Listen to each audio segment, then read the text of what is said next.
ପ୍ରିଣ୍ଟିଂଟି ହୋଇଛି ବାଲାଜୀ ଗୋବିନ୍ଦ ଠାକୁର କେମିତି ସମୁଦ୍ରରୁ। ଜୟ ଜଗନ୍ନାଥ। ହାଇ ସାଙ୍ଗମାନେ, ଆମେ ଆସି ପହଞ୍ଚି ଗଲେ ମନ୍ଦିର ପାଖରେ। ତ ମନ୍ଦିର ଚାରିପାର୍ଶ୍ୱରେ କେମିତି ହେଇଛି ଦେଖନ୍ତୁ। ଚାଲ ପ୍ରସାଦ ସେବନ ପାଇଁ ଯିବା, ଯାହାକି ପୁରା ମାଗଣାରେ। ପ୍ରିଣ୍ଟିଂଟି ହୋଇଛି ବାଲାଜୀ ଗୋବିନ୍ଦ ଠାକୁର କେମିତି ସମୁଦ୍ରରୁ ଆସି ପାହାଡ ଉପରେ ରହିଲେ, ଆଉ ଏକାଠି ଏଥିରେ 5000ରୁ ଉର୍ଦ୍ଧ୍ୱ ଲୋକ ବସି ପ୍ରସାଦ ସେବନ କରିବା ପାଇଁ ସିଟର ବ୍ୟବସ୍ଥା ହେଇଛି। ପ୍ରସାଦ ସେବନ ପରେ ଆସିଲେ ଆମେ ସାନବିକି ନଣ୍ଡା କରିବା ପାଇଁ। ଦେଖନ୍ତୁ ଆମର ରକି ରନି କେମିତି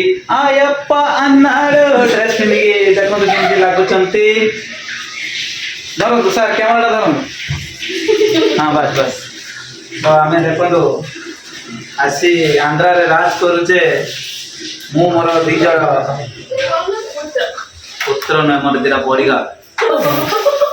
ଦେଖୁଛନ୍ତି ମୋର 2ଟା ତବଲା ଆର୍ଟିଷ୍ଟ ମୁଁ ନେଇ ଆସିଛି। ବହୁତ ଦୁଃଖର ବିଷୟ କହିବା ପାଇଁ ପଡୁଛି ଯେ ପିଲାଟିର ସୁନ୍ଦର ବାହାର ଥିଲା, ଯାହାକି କଥା ଉଠିଯାଇଛି।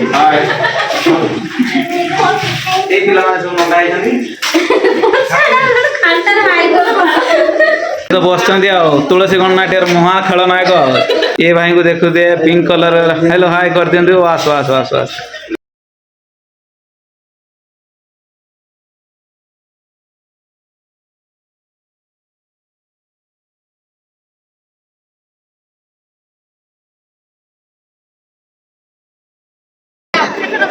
ତ ଏଇଠି ରହିଲୁ, ଆଉ ମୋବାଇଲ ଭିତରକୁ ହେଲା ନାହିଁ।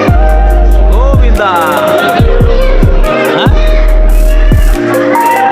ମାନେ ଫାଇନାଲି ଆସି ମନ୍ଦିର ପାଖରେ ପହଞ୍ଚିଗଲେ। ବହୁତ ସମୟ ଅପେକ୍ଷା ପରେ ଆସି ଆମେ ବାଇରେ ଭଗବାନଙ୍କୁ ମାନେ ଠାକୁରଙ୍କୁ ଦର୍ଶନ କରିକି ବାଇରକୁ ଆସିଲେ। ମିନିମମ୍ 7ରୁ 8 ଘଣ୍ଟା ଅପେକ୍ଷା କରିବା ପାଇଁ ପଡ଼ିଲା। ଏଥର ବହୁତ ଭିଡ଼ ଥିଲେ, ବହୁତ ପରିଶ୍ରମ କରିବା ପାଇଁ ପଡ଼ିଲା। ଭଗବାନଙ୍କୁ ମାନେ ବହୁତ ପରିଶ୍ରମ ପରେ ଯାଇକି ଭଗବାନ ଦେଖାଦେଲେ। ତ ଏଇଟା ମୋର 3 ଥର ହେଇଗଲା ତିରୁପତି ଆସିବାରେ। ଆପଣମାନେ ବି ଆସନ୍ତୁ, ସମୟ କାଢ଼ିକି ଭଗବାନଙ୍କୁ ଦର୍ଶନ କରିକି ଯାଆନ୍ତୁ। ବହୁତ ସୁନ୍ଦର ପ୍ଲେସ୍, ବହୁତ ସୁନ୍ଦର ଜାଗା। ତ ଆସନ୍ତୁ ଦେଖିବା।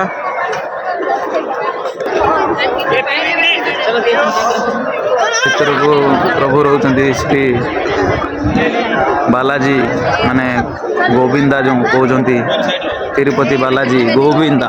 ଆଣି ମୋବାଇଲ ଆଣିବା ପାଇଁ ମାନେ ଏବେ ମନ୍ଦିରରୁ ବାହାରକୁ ବାହାରିଲେ। ଏ ଭାଇଙ୍କୁ ତ ଚିହ୍ନିଥିବେ, ଇଏ ହେଲେ ବାଘା ଯତ୍ନୀର ଭିଲିଆନ। ହୁଳହୁଳି ପକେଇ ବାହାରୁଛନ୍ତି ସବୁବେଳେ। ଆଉ ଆଙ୍କୁ ତ ଚିହ୍ନିଥିବେ ଆଉ, ସୋର ମାର୍କେଟରେ ନିଶୁଆ ଭାଇ ବୋଲି କହୁଛନ୍ତି। ଶୋଉଛନ୍ତି, କିଛି ପ୍ରୋବ୍ଲେମ୍ ନାହିଁ। ଆପଣମାନେ ଏମର୍ଜେନ୍ସି ବି ଟ୍ରିପ୍ ବନେଇବା ପାଇଁ ଚାହିଁଲେ ଆସିପାରିବେ, କିଛି କୌଣସି ପ୍ରୋବ୍ଲେମ୍ ନାହିଁ। ଦେଖିବା ଦେଖିବା ବ୍ୟାଗ୍ଟା କେମିତି। ଆରେ ବା ବା, ଭେରି ନାଇସ୍ ଭେରି ନାଇସ୍। କେତେ ପଇସା ଅଛି ଆପଣଙ୍କ ବ୍ୟାଗ୍ରେ? କେତେ? 500 ଟଙ୍କା ଅଛି? 1000 ଟଙ୍କା? ଆଚ୍ଛା ଆଚ୍ଛା। କେମିତି ଲାଗୁଛି ଆପଣଙ୍କୁ ତିରୁପତି ଆସିଛନ୍ତି ବୁଲିବା ପାଇଁ? ଭଲ ଲାଗୁଛି? ଆଉ ଆମର ସବସ୍କ୍ରାଇବର ଭାଇମାନଙ୍କୁ କହିଦିଅନ୍ତୁ, ସେମାନେ କେତେ ଜଲ୍ଦି ଆସିପାରିବେ ଏଠିକି।